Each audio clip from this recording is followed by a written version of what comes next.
Hello, hello, my name is Nick from Board Game Brawl, and it is time for another exciting entry in my diary of a Kickstarter addict. This is where we take a look at some of the first world problems that can only arise from being a white middle-class American who is into board gaming. This week's Blender theme is tiny games, and no, I don't mean the tiny games that Scarlett Johansson plays with my heart. You know what you do! I mean literally small board and card games. Now over in the normal board gaming world, where people don't pre-order their games 1 or 2 years ahead of time and instead buy them upon release like savages, the reigning champion of these so-called microgames is Love Letter, which has been incredibly popular and has been a license to print money for AEG, and has led to many different re-themed versions. And while some of these are more successful than others, and I do question the appropriateness of the Hannibal edition of Love Letter, I'm not about to second guess AEG at this point. But over here in Kickstarter land, which is a beautiful, horrifying place, our reigning lightweight champion is the Tiny Epic series of games from Game One Games, who now get their money from Kickstarter directly via Brink's truck. So far we've had Tiny Epic Kingdoms, Tiny Epic Defenders, Tiny Epic Galaxies, and the soon-to-be-released Tiny Epic Imperium.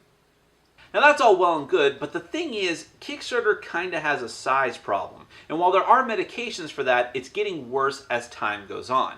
The games that are the most well-funded and therefore most popular on Kickstarter are either so small that if you're not careful, you lose them in the couch, or they're so big and heavy that the crates that transport them to the United States often kill hundreds of migrant workers every year. Seriously, the Ogre Deluxe Edition wiped out an entire village worth of people.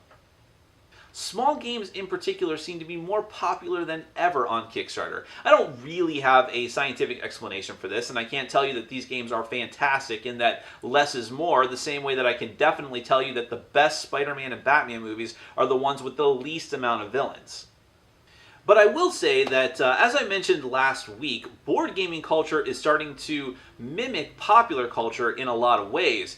And in that regard, the rise of all of these small, cheap games on Kickstarter can be attributed to one thing. We broke, man!